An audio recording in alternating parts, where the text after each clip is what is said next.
پورے ملک کے اندر کسی ایک وقوعے کے اوپر متعدد مقدمات یا FIR غیر قانونی، اور اس کے اندر بے شمار ہائی کورٹس کے اور سپریم کورٹ کے فیصلوں کا حوالہ دیا گیا کہ یہ غیر قانونی اقدام تھا. اور اس قسم کے اقدامات کے اندر اگر کسی کے خلاف، کسی ملزم کے خلاف بھی اگر کوئی مقدمہ درج ہو جائے تو پھر اس کی حفاظت کرنا، اس کی حفاظت کو یقینی بنانا جو ریاست کی ذمہ داری ہوتی ہے، اس کے اندر یہ کہا گیا. اور پھر یہ کہا گیا کہ ارشد شریف کے خلاف جس انداز کے اندر مقدمات بنائے گئے، یہ جو ہے کہ ارباب اختیار نے اپنے غیر قانونی طور کے اوپر اس کو ہراسمنٹ کا کیس بھی ہے اس کے اندر. تو اس میں یہ کہا گیا کہ اس کی فیملی جو ہے کہ وہ جو جرنلسٹ کا جو پروٹیکشن کے حوالے سے اور میڈیا پروفیشنل کا جو پروٹیکشن کے حوالے سے ایکٹ ہے، اس کے تحت جو ہے کہ کمیشن سے رجوع بھی کر سکتے ہیں اور وہاں سے کمپنسیشن بھی لے سکتے ہیں، کیونکہ ارشد شریف کی جس انداز کے اندر جو ہے کہ ان کی شہادت ہوئی، ان کو کلنگ کی گئی کینیا میں، وہ ان کے خاندان کے لیے ایک ناقابل تلافی نقصان اس فیصلے کے اندر قرار دیا گیا. تو یہ براہ راست جو ہے کہ اس میں ارشد شریف کی فیملی نے جو ملزمان نامزد کیے تھے وہ بڑا کلیئر کٹ ہے. اس کے اندر کون لوگ ہیں، کتنے طاقتور لوگ ہیں، وہ ساری کی ساری وہی کیس جو ہے کہ پھر آپ کو عافیہ صدیقی اسلام آباد ہائی کورٹ کے اندر عافیہ صدیقی کیس کے اندر بھی آپ کو یہی چیز نظر آئے گی. جس ارشد شریف کیس کے اندر جو ملزمان ہیں وہی عافیہ صدیقی کیس کے اندر آپ کو ملزمان نظر آئیں گے. یہاں پہ جسٹس اعجاز اسحاق خان صاحب کی عدالت کے اندر یہ کیس تھا، اور یہاں پہ عافیہ صدیقی کے وکیل نے ایک بیان حلفی جمع کروایا. اور وہ بیان حلفی کیا ہے؟ وہ بیان حلفی یہ ہے جی کہ 2003 میں اس وقت کی سندھ حکومت نے عافیہ صدیقی اور ان کے بچوں کو اریسٹ کیا، اور پھر ان کو اریسٹ کرنے کے بعد ISI کے حوالے کیا، اور پھر ISI نے عافیہ صدیقی اور ان کے بچوں کو امریکہ کے حوالے کیا. یہ بیان حلفی دیا گیا ہے ان کے وکیل کی جانب سے، اور ڈیفینیٹلی انہوں نے اپنی جو کلائنٹ ہیں ان کے بہاف کے اوپر دیا ہوگا اور اس کی فیملی کے بہاف کے اوپر دیا ہوگا. اس پہ پھر دو سوالات جو ہے کہ وہ جسٹس سردار اعجاز اسحاق خان صاحب نے جو ہے کہ وہ دفتر خارجہ سے اور حکومت سے دو سوالات کا جواب جمعے کے روز تک طلب کیا ہے. اور اس میں یہ کہا گیا کہ کیا ISI کے پاس کوئی ایسے ثبوت تھے کہ عافیہ صدیقی یا ان کے بچے ان کو مطلوب تھے، یا ان کے خلاف کوئی ایسے ٹھوس ثبوت تھے جن کی بنیاد کے اوپر انہوں نے ان کو اپنی کسٹڈی میں لیا، نمبر 1. اور نمبر 2 کہ کیا ISI کے پاس یہ مینڈیٹ تھا کہ وہ پاکستانی شہری خاتون اور ان کے بچوں کو امریکہ کے حوالے کر سکیں. تو یہ دو سوالات ہیں. اس کے اوپر جو ایڈیشنل ایڈوکیٹ جنرل ہیں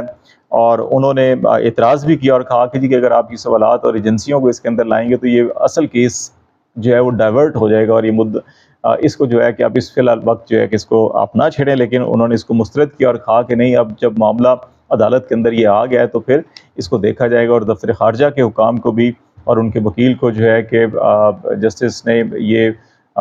تنبیہ بھی کی اور کہا کہ آپ جمعے تک جو ہے کہ اپنی بھی تیاری کر کے لیں اور جواب جو ہے کہ اس کا دیں، ادروائز جو ہے کہ سب کو یہیں پہ بٹھا دیا جائے گا. اس کا مطلب ہے کہ عدالت کوئی بڑا آرڈر بھی اس حوالے سے کر سکتی ہے. تو یہاں پر بھی آپ کو یہ نظر آئے گا کہ 2003 میں اس وقت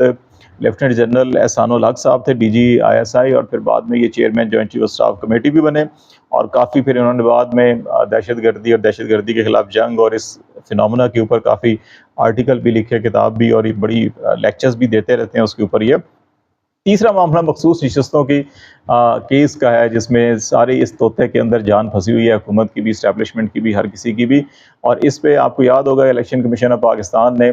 ایک وضاحت مانگی تھی 8 رکنی بینچ سے، جی کہ آپ نے کیونکہ اپنے فیصلے کے اندر لکھا تھا کہ اگر کوئی ابہام ہو تو ہمیں بتائیں، ہم اس کو کلیئر کریں گے. تو یہ بتائیں کہ ہم یہ جو آزاد ارکان جنہوں نے اپنے بیان حلفی جمع کروائے ہیں اور جو پارٹی سرٹیفکیٹ ہے یہ کہ جی ہم انہیں قبول کرتے ہیں، تو یہ کس کی دستخط سے ہم قبول کریں، کیونکہ اس وقت PTI کا تنظیمی ڈھانچہ نہیں ہے. بیرسٹر گور نے بینگ اے چیئرمین یہ لیٹر جاری کیے تھے. بیرسٹر گور نے ہی جب انتخابات کے اندر انتخابی نشان کے حوالے سے جو لیٹر جاری کیا تھا وہ بھی بیرسٹر گور کے دستخطوں سے تھا، لیکن الیکشن کمیشن نے بنیادی طور کے اوپر اس فیصلے میں عمل درآمد نہ کرنے کے حوالے سے اور اس فیصلے پر عمل درآمد میں تاخیر کے حوالے سے یہ ایک نقطہ اٹھایا تھا. تو PTI نے اس کا جواب جو ہے کہ سپریم کورٹ آف پاکستان میں آج جمع کروا دیا، اور یہ کہا ہے کہ جناب ہمارے الیکشن ہوئے ہیں، یہ اعتراض غلط ہے. انٹرا پارٹی الیکشن ہم نے تیسری بار کروائے ہیں، تیسری بار الیکشن کمیشن نے اس پہ اعتراض کیا ہوا ہے، اور یہ معاملہ الیکشن کمیشن کے اندر بڑا ہوا ہے. اور یہ دستخط انہی چیئرمین نے کیے ہیں جنہوں نے انتخابات کے اندر بھی دستخط کر کے دیے تھے. تو یہ اس کی ایک ایسے موقع کے اوپر جب بالکل یہ خبریں آ رہی ہیں کہ جسٹس منصور علی شاہ جو ہے کہ اپنا وہ تفصیلی فیصلہ جو ہے مخصوص نشستوں کا تحریر کر رہے ہیں، ایسے موقع پر یہ جواب اور پھر اس کے اندر الیکشن کمیشن آف پاکستان کے اس موقف کو مسترد کرنا اور یہ درخواست کرنا کہ الیکشن کمیشن آف پاکستان کے اس موقف کو مسترد کیا جائے اور آرڈر کیا جائے کہ 12 جولائی کے فیصلے کے اوپر جو ہے کہ منوعن عمل کر کے باقی نشستیں میں بھی دی جائیں. تو یہ چیزیں جو ہے کہ مجھے لگتا ہے اب تفصیلی فیصلے کے اندر بھی ایڈریس ہو جائیں گی. تو اس انداز کے اندر جو حکومت یہ پلاننگ کر رہی ہے، جو ہم نے سٹارٹ کیا کہ قومی اسمبلی کا ہنگامہ خیز اجلاس جو ہے کہ وہ شروع ہو گیا ہے اور اس کے اندر قانون سازی ہو سکتی ہے، تو آئینی ترمیم تو شاید نہ ہو سکے. اگر یہ 42 ارکان بھی پی ٹی آئی کو مل جاتے ہیں تفصیلی فیصلے کے ساتھ، تو پھر تو اگر جے یو آئی مل بھی جاتی ہے 8 ارکان نیشنل اسمبلی میں اور 5 ارکان سینٹ میں، تو 2/3 میجارٹی سینٹ میں تو شاید حاصل ہو جائے گی، کیونکہ وہاں پہ اے این پی اور آزاد جو 3 ارکان ہیں وہ بھی حکومت کے ساتھ شامل ہو سکتے ہیں. لیکن قومی اسمبلی کے اندر جو ہے کہ 2/3 میجارٹی ملنا جو ہے کہ وہ مشکل دکھائی دے رہی ہے. تو اس لیے جو جوائنٹ سیشن کا آپشن رکھا ہوا ہے وہ بیسیکلی جو ججز کے حوالے سے، عدلیہ کے حوالے سے، ججز کی ٹرانسفر پوسٹنگز کے حوالے سے جو ترمیم ہے کہ ان کو ابھی ایک آپشن رکھا گیا کہ اگر کسی فلور سے یا کسی جگہ سے اس کی جو ہے کہ کوئی مخالفت ہوتی ہے، کچھ بھی معاملہ ہوتا ہے، تو جوائنٹ سیشن کے اندر اس کو لا کر اور وہاں پر بھی کیا جا سکے. ادروائز یہ نیشنل اسمبلی سینٹ سے بھی سادہ اکثریت سے کروا سکتے ہیں، صدر صاحب اس پہ دستخط کر سکتے ہیں. تو یہ اس وقت ساری کی ساری پلاننگ چل رہی ہے. لیکن نیشنل اسمبلی کے محاذ کے اوپر سپریم کورٹ اور ہائی کورٹ کے اندر اور 3 بڑے اہم جو ہم نے کیسز بتائے، ان تینوں محاذ کے اوپر حکومت کو ایک آج اچھا خاصا دھچکا لگا ہے ان کے موقف کو. اب یہ دیکھتے ہیں کہ اب جوابی وار حکومت کی طرف سے اس پہ کیا ہوتا ہے. وہ جب جواب آئے گا تو مزید چیزیں کھل کے سامنے آئیں گی. آج تک کے لیے اتنا ہی. خالد جمیل کو اجازت دیجیے. اللہ حافظ.